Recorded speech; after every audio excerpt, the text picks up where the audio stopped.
जय हिंद। मैं अखिलेश कुमार उर्फ रायसर फ्रॉम मैथ्स टाइगर। माध्य, माध्यक, बहुलक अर्थात मीन, मीडियन, मोड।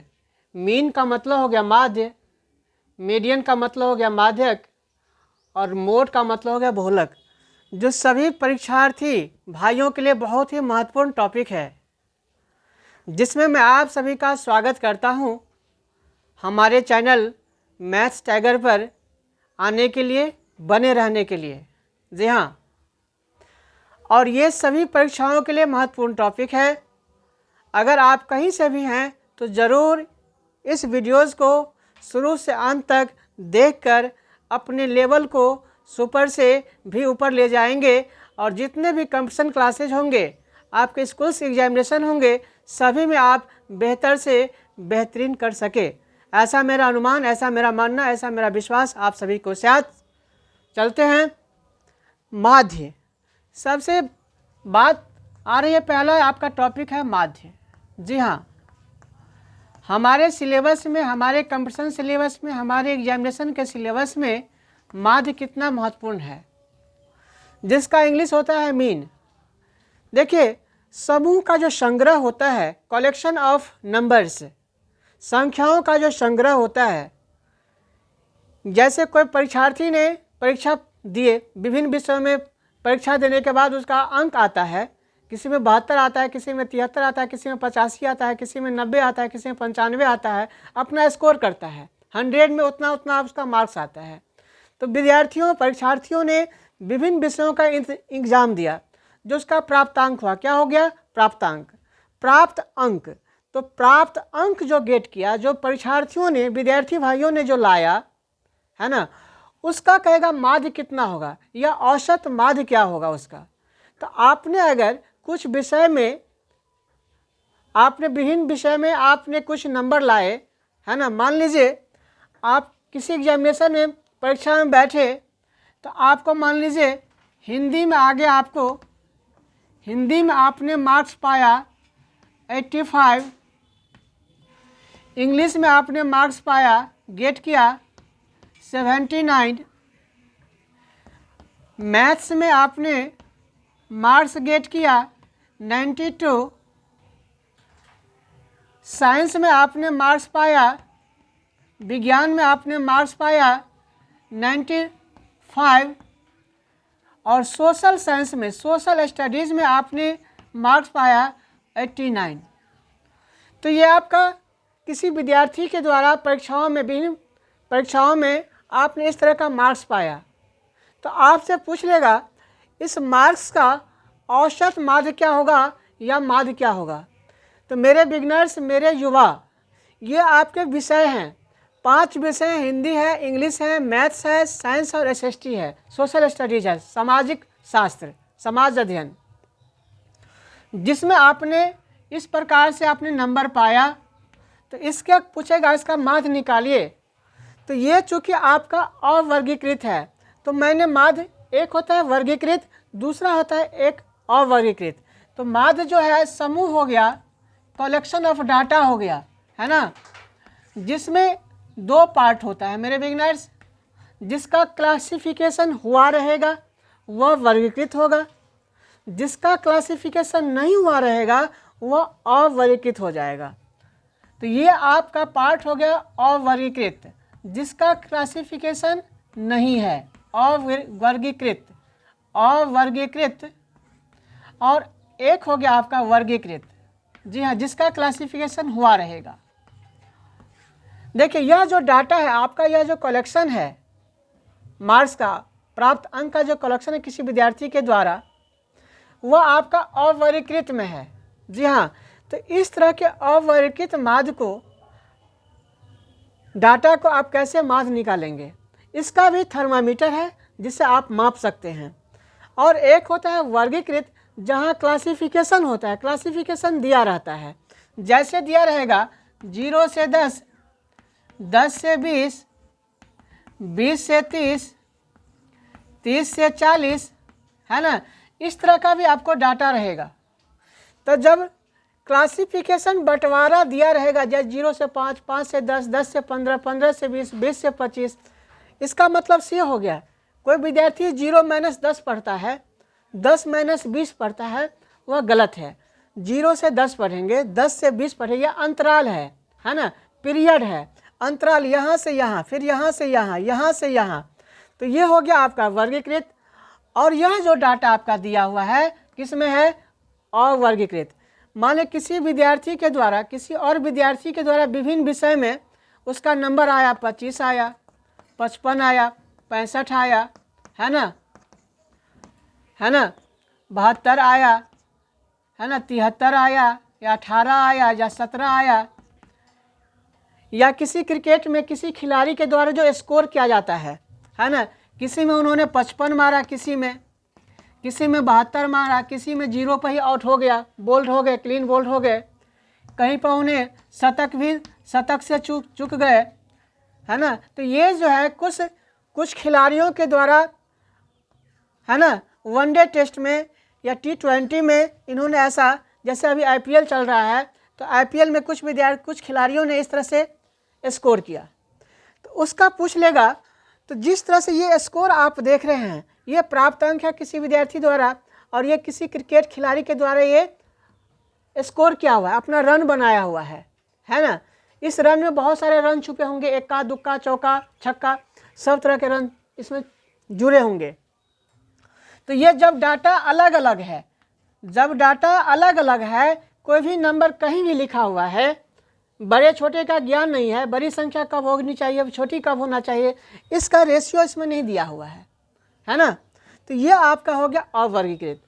तो इसका माध्य निकालने के लिए, और इस जहाँ पर क्लासिफिकेशन किया गया उसका माध्य निकालने के लिए कुछ आपका क्राइटेरिया है, थर्मामीटर है, उस थर्मामीटर को समझ लीजिए। तो इस तरह के माध्य को निकालने के लिए, अवर्गीकृत माध्य को निकालने के लिए फंडा हो गया, आप बने रहेंगे शुरू से अंत तक। देखिए, अवर्गीकृत माध्य निकालने का जो थर्मामीटर है, अवर्गीकृत माध्य जिसका क्लासिफिकेशन सही से नहीं है, अवर्गीकृत माध्य निकालने का थर्मामीटर है, उसको नाप लेंगे। प्राप्तांकों का कुल योग, प्राप्तांकों यानी प्राप्त अंक, प्राप्तांकों का कुल योग, प्राप्तांकों का कुल योग, कुल योग बटा प्राप्तांकों की संख्या। जी हाँ, प्राप्त अंकों की संख्या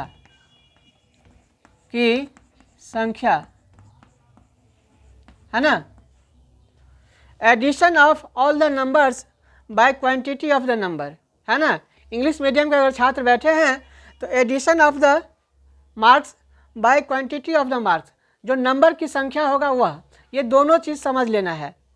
तो या कहीं भी ऐसा भी लिखा रहता है चर मानों का कुल योग या चरों का कुल योग, चरों का कुल योग बटा चरों की संख्या। जी हाँ, चरों की संख्या। तो ये आपका दो थर्मामीटर है अवर्गीकृत माध्य के लिए, है ना। तो इसको हम कैसे सॉल्व करेंगे। मान लिया कोई संख्या थी, कोई विद्यार्थी ने विभिन्न प्रकार के अंक प्राप्त किए थे विभिन्न परीक्षाओं में, उनका जो है आपको माध्य पूछ लेगा, माध्य निकालिए। मान लिया कोई विद्यार्थी है, ए नाम का कोई विद्यार्थी है, जिन्होंने पाया अपना 25 नंबर लाया, 35 नंबर लाया, किसी में 12 नंबर लाया, है ना, महाडल विद्यार्थी था, किसी में 32 नंबर लाया, किसी विषय में 40 नंबर लाया।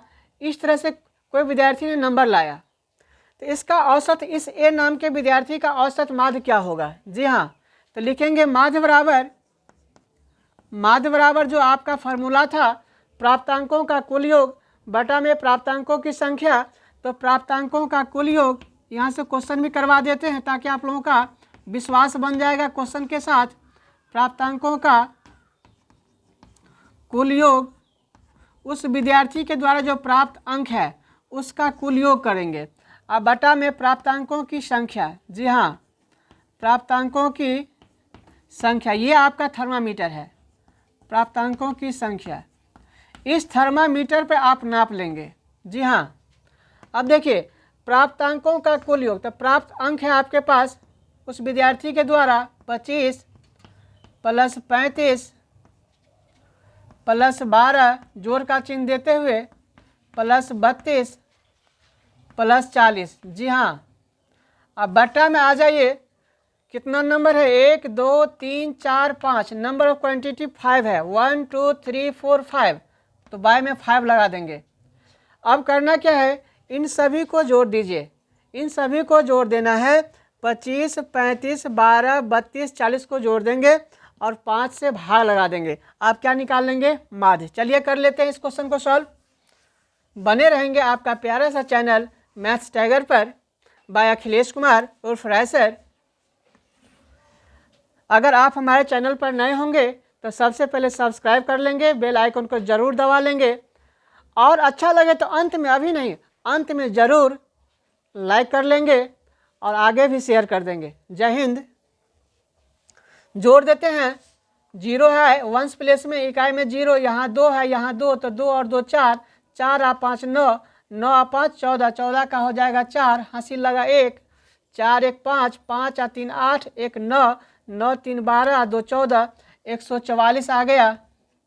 एक बार कोशिश कर लीजिए फिर से, 2 2 4 5 9, 5 और 9 14, 14 का 4, हासिल लगा 1, 4 1 5, 5 3 8, 8 1 9, 9 3 12, 2 14 आ गया 144। अब बट्टा में आपका हो गया 5।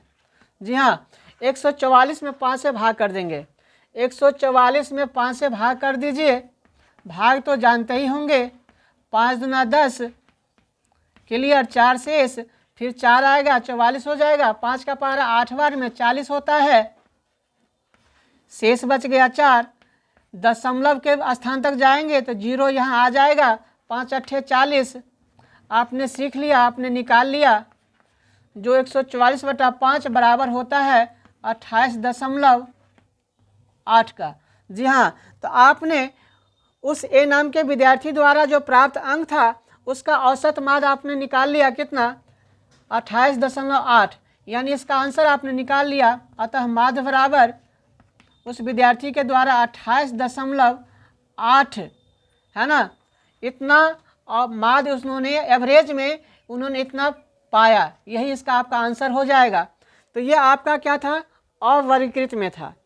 अब आते हैं, कोई आपसे पूछ ले, मेरे बिगनर्स, मेरे स्टूडेंट्स, आपसे कोई पूछ ले, क्वेश्चन नंबर मैं सेकंड भी करवा ही देता हूँ अवर्गीकृत माध्य के तहत। आपसे कोई पूछ ले, बताइए x, y, z का माध्य कितना होगा। जी हाँ, का माध्य कितना होगा, पूछ लेगा आपको x, y, z यानी x, y और z का माध्य क्या होगा, तो आप सीधे कहेंगे, आप ये अवर्गीकृत माध्य में है, किस में है, अवर्गीकृत माध्य में है, तो इसका क्या होगा, चर मानों का कुल योग बटा में चरों की संख्या, या प्राप्तांक के रूप में है तो प्राप्तांकों का कुल योग बटा में प्राप्तांकों की संख्या। जी हाँ, तो प्राप्तांकों का कुल योग यानी x plus y plus z हो जाएगा, अब बटा में 1 2 3 यानी x के रूप में, y के रूप में और z के रूप में, तो 1 2 3, तो बटा में 3 हो जाएगा। यही आपका आंसर हो जाएगा। जी हाँ, क्लियर। अगर कोई आपसे पूछ ले ए बी सी डी का माध्य क्या होगा, तो आप धड़ाक से कह देंगे a plus B plus C plus D, या बटा में 1 2 3 4, बटा में 4 कर देंगे, आंसर हो गया।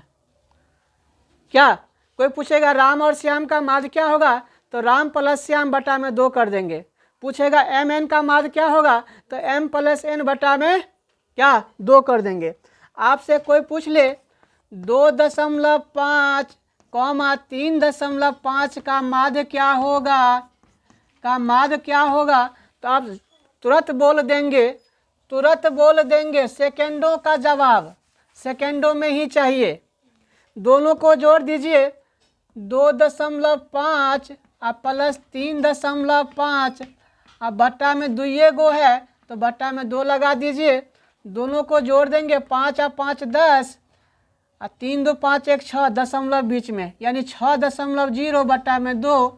6.0 का मतलब 6 बटा में 2, 2 काट देगा 6 को 3 बार में, 3 आपका आ गया, क्या आ गया बता दीजिए, माध्य आ गया। आपका माध्य निकालिए। 3 ऑप्शन में देख लीजिएगा कहाँ पर 3 लिखा हुआ है, वहीं पर आप अपना थर्मामीटर रोक दीजिएगा।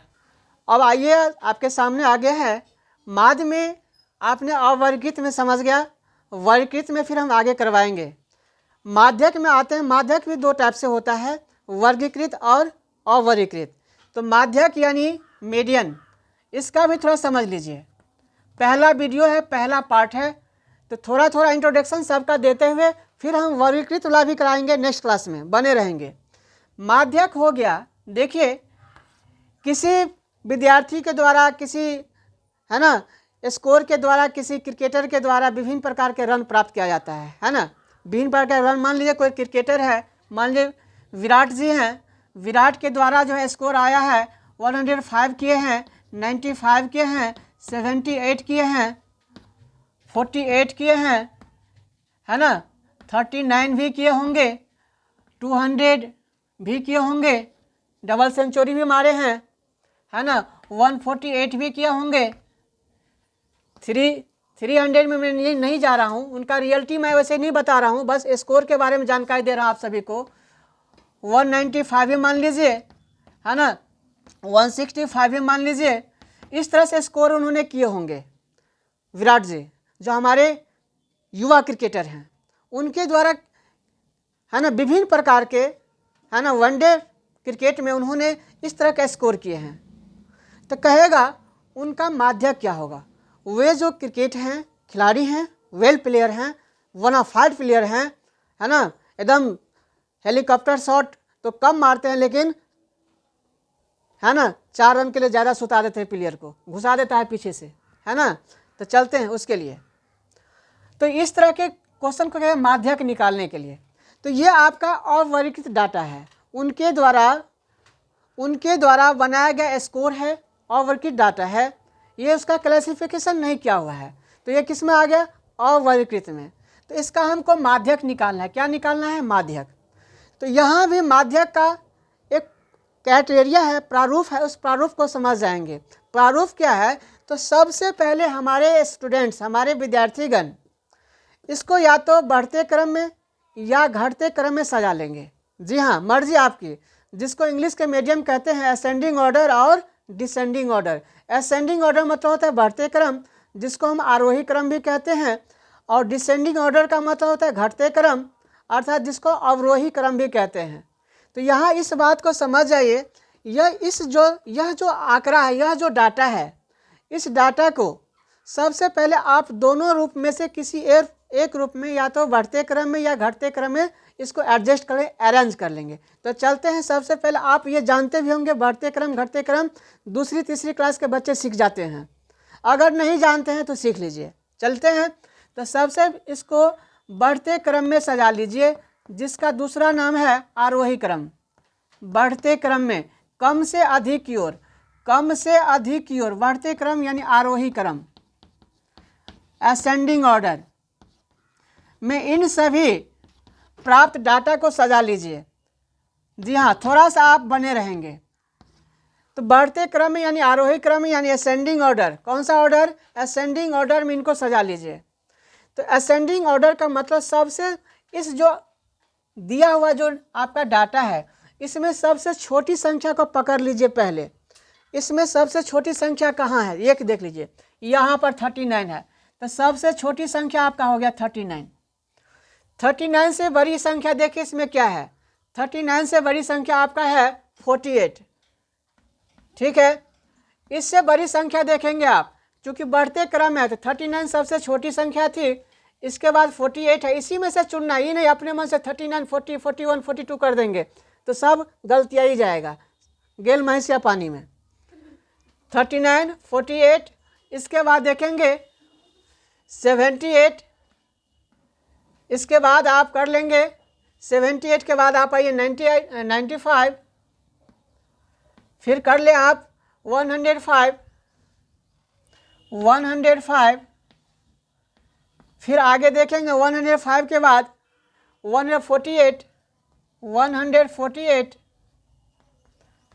फिर इनके बाद देखेंगे 148 के बाद देखेंगे आपका 165, 165।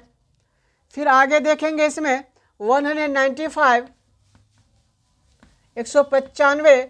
और फिर आपका है सबसे बड़ी आपका है 200। जी हाँ, तो इसे आपने क्या सीखा, इसको बढ़ते क्रम असेंडिंग ऑर्डर आरोही क्रम में सजा लेंगे या अवरोही क्रम में, मर्जी आपकी। इसको अगर अवरोही क्रम में सजाएंगे डिसेंडिंग ऑर्डर में तो पहले 200 आएगा, फिर 195 आएगा, फिर 165 आएगा, फिर 148 आएगा, 105, 95, 78, 48, 39, ये सबसे कम सबसे लास्ट में चला जाएगा। जैसे सीढ़ी पर चढ़ते हैं ना तो पहला पैदान छोटा से बड़े बड़े टक टक टक टक टक टक टक पहुँच जाते हैं छत पर, और उतरना धड़ धड़ धड़ धड़ धड़ उतर जाते हैं, है कि नहीं है। तो यही बात है। तो जाने में क्या लगता है, चढ़ने में थोड़ा बल लगता है, और उतरने में धड़ाधड़ धड़ धड़ धड़ उतर जाते, उतर जाते हैं। तो चलते, ध्यान दीजिए। अब आइए, अब इसको गिन लेंगे, 1 2 3 4 5 6 7 8 9। देखिए n का मान हो गया 9। क्लियर, ये कितने हैं, 9 है, गिन लेंगे, 9 है। 1 2 3 4 5 6 7 8 9। तो n का मान हो गया 9। अब बताइए 9 कैसी संख्या है, तो संख्या 9 विषम संख्या है। ओ क्यों विषम है, तो क्योंकि इसमें 2 से पूरा पूरा भाग नहीं लगेगा। 9 में 2 से पूरा पूरा भाग लगेगा क्या, क्या नहीं लगेगा, शेष बच जाएगा। 2 चौका 8, एक शेष बच जाएगा।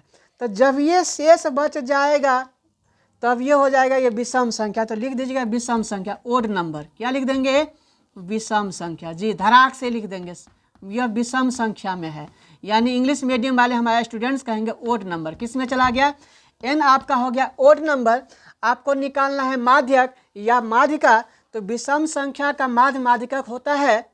विषम संख्या का माध्यक निकालने का फंडा है, माध्यक के है माध्यिका के, बात एक ही है, दोनों एक ही है। जी हाँ, तो विषम संख्या का माध्यक का थर्मामीटर देख लीजिए, थर्मामीटर को सीख लीजिए। n+1 बटा में 2 वां पद। जी हाँ, यह है विषम संख्या का माध्यक निकालने का थर्मामीटर। जी हाँ, इंग्लिश वाले हमारे स्टूडेंट्स बोलेंगे, हमारे प्यारे स्टूडेंट्स बोलेंगे n/2 nth टर्म। क्या बोलेंगे, nth टर्म। जी हाँ, nth टर्म, इसका भी मतलब वही हुआ, nवां पद ना, वां पद। nth टर्म मतलब वां पद। अब इस पर चूंकि यह विषम संख्या में, इसीलिए ये वाला फंडा लगाना है, n+1/2। जी हाँ, अब देखिए, तो देखिए n+1/2 वां पद, तो n का मान हो गया 9, तो 9+1 बाय में 2 वां पद। जी हाँ, बहुत ही सिंपल, बहुत ही मज़ा आएगा। अब आप कैसे चुटकी में आंसर निकाल लेंगे ऑब्जेक्टिव क्वेश्चन का या सब्जेक्टिव का, आपको पता भी नहीं चलेगा, आप 99 मार्क आ जाएंगे। जी हाँ, n+1 यानी n का मान आपने 9 लिया, 9 + 1/2, तो 9 1 जोड़ देंगे तो 10 हो जाएगा, और 10 में 2 से भाग कर दीजिएगा तो कितना आ जाएगा, 5वां पद। क्या निकल के आ जाएगा, 5वां पद। जी हाँ, अभी बाकी है 5वां पद, आपका आंसर नहीं हुआ। अब देखिए 5वां स्थान पे कौन है, इसमें देखेंगे जो आपने आरोही क्रम या बढ़ते क्रम या असेंडिंग ऑर्डर में जो अरेंज किया है, सजाया है, उसमें देखेंगे 5वां स्थान पे कौन सा नंबर बैठा हुआ है, 5वां कुर्सी पर कौन है वो देखिए। पहला, दूसरा, तीसरा, चौथा, 5वां कुर्सी पर पकड़ा गया 105। जी हाँ, यानी इधर से भी 1 2 3 4 5, आप किधरों से 4 इधर छोड़ दीजिए और 4 इधर भी छोड़ दीजिए, 4 4 8, बीच में क्या हो गया 105। बिल्कुल सही पहचान, माध्यम में बीच वाला को कान पकड़ के निकाल लीजिए। इधर भी 4, इधर से भी 4 छोड़ देंगे, बीच में क्या है 105, तो 5वां पद हो गया आपका 105। तो आपने सीख लिया होगा, इसका माध्यक हो गया, इसका माध्यक हो गया विराट जी के द्वारा, है ना, माध्यक हो गया कितना 105। अगर आपको अच्छा लगा हो तो वाकई में आप लाइक कर देंगे, आगे भी शेयर कर देंगे, चाहे आप किसी भी क्लासेस के स्टूडेंट्स क्यों ना हो। Thank you. आगे चलते हैं, ये आपका था विषम संख्या वाला। अब लगे हाथ सम संख्या वाला समझ लाएंगे। विषम संख्या के बाद हम आते हैं आप सभी के लिए सम संख्या वाला कैसे निकालेंगे। आप कहिएगा न मने मने सर ये विषम संख्या वाला तब ना 9 1 जोड़ दिए कहीं 8 रहेगा तो क्या करेंगे हम, कहीं 6 रहेगा तो हम क्या करेंगे, तो उसका भी समझ जाइए। जी हाँ, विषम संख्या में अगर आएगा तो विषम संख्या वाला फंडा लगा दीजिएगा, थर्मामीटर लगा दीजिएगा, और सम संख्या वाला देख लीजिए भागिएगा वहीं। कोई 6 है, 7 है, 3 है, 4 है, 2 है, 5 है, 8 है ना, और 9 है। मान लिया कोई विद्यार्थी इस तरह का जो है नंबर पाया है, बिल्कुल डफर विद्यार्थी था, इस तरह का नंबर उन्होंने पाया है, इसका माध्यक क्या होगा। तो जैसे आपने आरोही अवरोही क्रम में सजाया है वैसे ही इसको सजा लेंगे। पहले सजा लीजिए, जहाँ जैसे दुल्हन को सजाते हैं ना वैसे ही सजा दीजिए उसको। दूल्हा भी सजता है बढ़िया से, आईब्रो बना लेता है, आईब्रो भी बनाता है। अब दूल्हा भी आईब्रो बनाता है, ध्यान देंगे, मेहंदी भी लगाता है, देख लीजिए। अब आइए तो इसको पहले सजा लीजिए। इसको पहले सजा लेंगे बढ़ते क्रम में या घटते क्रम में, मर्जी आपकी। मैं यहाँ बढ़ते क्रम में सजा देता हूँ, असेंडिंग ऑर्डर में, आरोही क्रम में। तो सबसे पहले छोटा वाला को कान पकड़ के बाहर कर लीजिए। तो छोटा वाला आपका 2 है, उससे बड़ा देख लीजिए कौन है, 3। उसके बाद वाला देख लीजिए 4 है, उसके बाद देख लीजिए 5 है, उसके बाद बड़ा है, 5 के बाद बड़ा इसमें क्या है, 6 है। फिर उसके बाद बड़ा वाला कौन है, 7 है, फिर 8 है, और फिर आपका 9 है। तो देखिए 2 3 4 5 6 7 8 9 है ना, ये आप गिन लेंगे n का कितना होगा। तो 1 2 3 4 5 6 7 8। अब देखिए यहाँ हो गया n का मान 8।